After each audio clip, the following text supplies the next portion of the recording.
प्रिय मित्रों, राम कथा का श्रवण पठन अंतःकरण की शांति और मृत्यु संसार सागर से पार होने हेतु किया जाता है। गोस्वामी तुलसीदास जी अकेला जीवन व्यतीत करते रहते हैं। किसी भक्त ने उनसे पूछ लिया कि आप तो हमेशा अकेले रहते हैं, क्या कोई ऐसा सहायक है आपका जो मृत्यु संसार सागर से आपको पार उतार दे। गोस्वामी जी कहते हैं कि देखा जाए तो सभी लोग हमेशा अपने परिजनों से घिरे रहते हैं, लेकिन एक समय ऐसा होता है जब वह अकेले पड़ जाते हैं। वह मृत्यु का क्षण है। मृत्यु के क्षण में प्रत्येक व्यक्ति अपने को अकेला महसूस करता है। अकेलेपन में स्वयं अपने आप को समुद्र में डूबने जैसा अनुभव करता है। कवितावली रामायण में गोस्वामी जी कहते हैं कि जिस यात्रा में संसार का कोई संगी साथी नहीं जा सकता, मैंने उस यात्रा के लिए एक ऐसे संगी का चुनाव किया है जो मृत्यु संसार सागर से मेरी रक्षा करने में समर्थ है। जब जमराज रजाय सुते मोहि लय चल हैं भट बाँझ नटैया, सांसत घोर पुकारत यारत कौन सुनय चहु और डटैया। तात न मातु न स्वामी सखा सिद्ध बंधु विशाल विपति बटैया, एक कृपालु तहाँ तुलसी दशरथ को नंदनु बंदी बटैया। जब व्यक्ति मृत्यु संसार सागर में डूबता है तो एकमात्र ईश्वर की भुजाओं का आश्रय ही उसकी रक्षा कर सकता है। श्रीमद् भगवद गीता में भगवान श्री कृष्ण भी कहते हैं, तेषाम हम समुद्धरता मृत्यु संसार सागरात। संसार सागर में ईश्वर की भुजा जहाज बनकर व्यक्ति को उबारती है। धनुष यज्ञ के प्रसंग में गोस्वामी जी ठीक उल्टी बात कहते हैं कि भगवान राम की भुजा समुद्र है और भगवान शंकर का चाप ही जहाज है। ईश्वर संसार सागर से उबार लेता है और जहाज के द्वारा व्यक्ति समुद्र को पार कर लेता है। धनुजंग प्रसंग में गोस्वामी जी कहते हैं, शंकर चाप जहाजू, शंकर का चाप जहाज है और सागरु रघुबर बाहुबलु, भगवान राम की भुजाओं का बल ही समुद्र है। और अंत में कहते हैं, बूढ़ सो सकल समाज, वह सारा समाज डूब गया, चढ़ा जो प्रथम ही मोहवश, जो मोहवश होकर जहाज पर सवार हुआ। धनुष टूटने के बाद गोस्वामी जी कहते हैं कि जहाज डूब गया, उसके साथ साथ उस पर सवार यात्री भी डूब गए। इसके उद्देश्य क्या है? व्यक्ति सागर पार करने के लिए जहाज का सहारा लेता है, लेकिन विश्वास नहीं कर लेना चाहिए कि जहाज के द्वारा ही हम सागर को पार कर लेंगे। अगर समुद्र में तूफान आ जाए तो जहाज के डूबने का भी भय रहता है। इसी प्रकार से अहंकार के जहाज के द्वारा पार नहीं किया जा सकता। अहंकार के जहाज को डुबाना ही जरूरी है। धनुष रूपी अहंकार के जहाज पर सवार यात्रियों की गिनती करते हुए गोस्वामी जी कहते हैं, सब कर संशय सबका संशय। प्रत्येक व्यक्ति के मन में संशय और अज्ञान था कि यह धनुष नहीं टूटेगा। वे भी उस पर सवार हो गए और मंदमही पनकर हुआन, वहाँ जो दुष्ट राजा आए हुए थे उनका अभिमान भी उसी पर सवार हो गया। गोस्वामी जी कुछ राजाओं के लिए मंद शब्द का प्रयोग करते हैं। राजा अनेक आए हुए थे, उनमें से कुछ राजाओं ने धनुष तोड़ने की चेष्टा की और कुछ राजाओं ने नहीं की।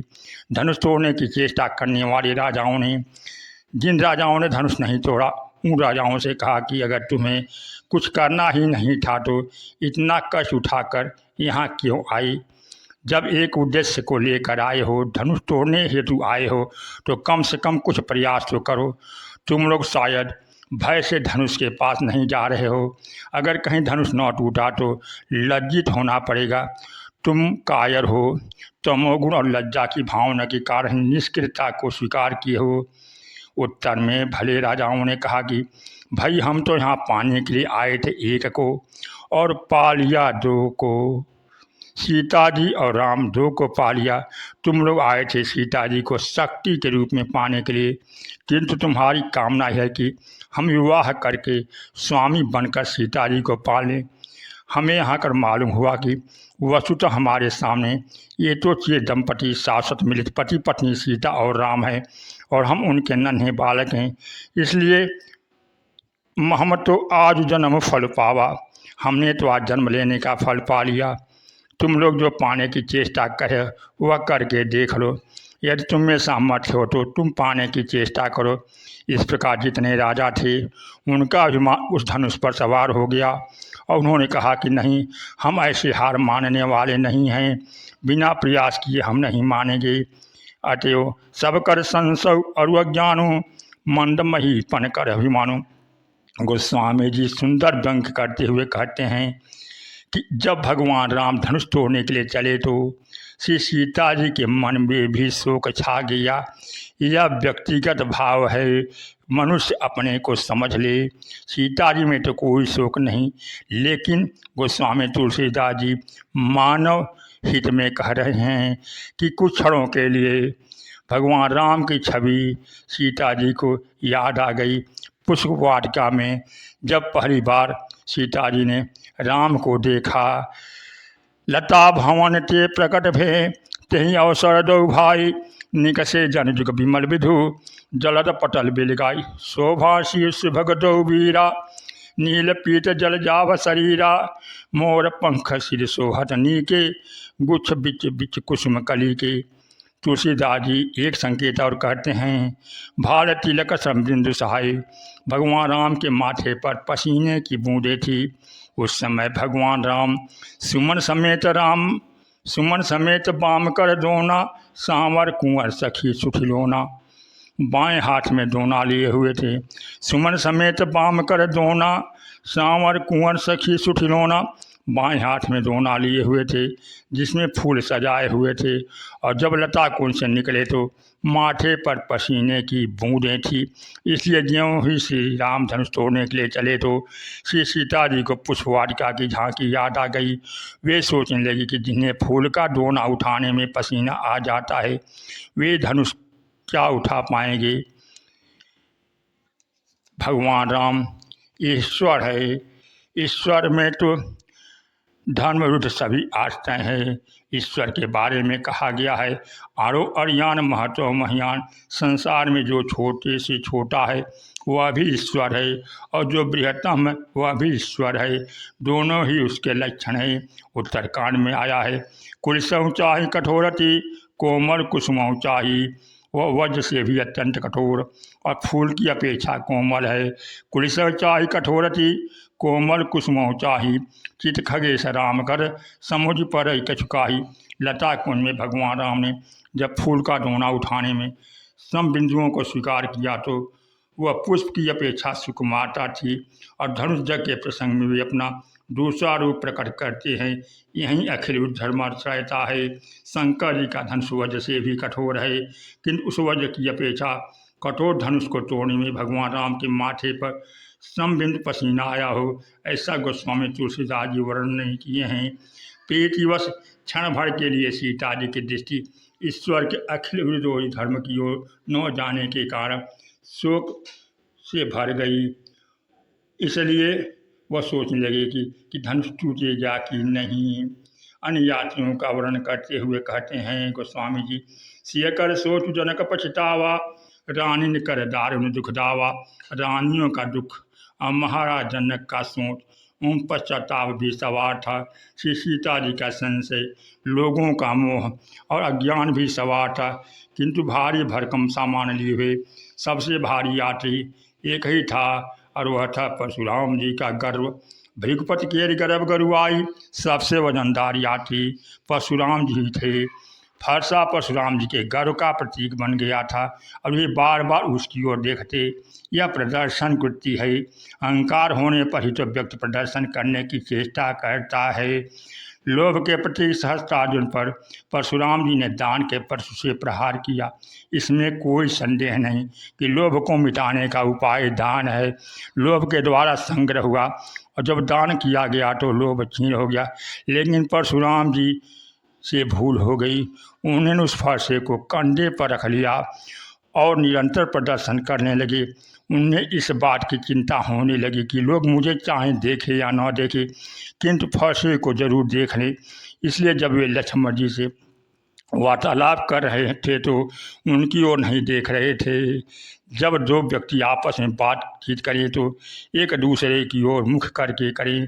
परशुराम जी को भी चाहिए था कि लक्ष्मण जी को देखकर वार्तालाप करते, किंतु ये तो कहीं और देख रहे थे।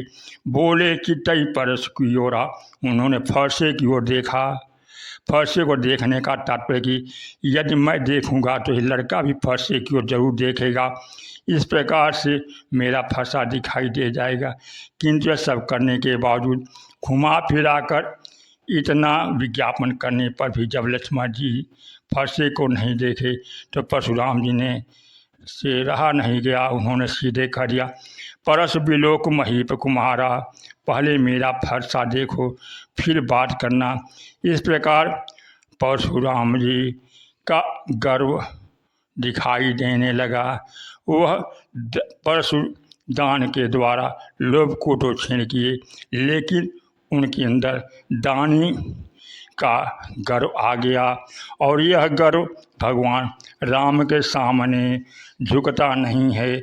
जब भगवान राम बोले, विप्र वंश की अस प्रभुताई, अब हो यो तुम्हें डराई। जब राम जी बोले कि मैं काल से भी नहीं डरता लेकिन ब्राह्मण से डरता हूँ, तो परशुराम जी के भी मानस पटल पर जो संशय था वह दूर हो गया। वह भगवान राम को पहचान लिए। जब राम लक्ष्मण परशुराम संवाद हुआ और भगवान राम के विनयपूर्ण वचन को सुन करके पर जाना राम प्रभाव तब पुलक प्रफुल्लित गाढ़, जोरी पानी बोले वचन हृदय न प्रेम मार। और परशुराम जी स्तुति करते हुए कहते हैं, विनयशील करुणा गुण सागर, आप विनयशील और करुणा के सागर हैं।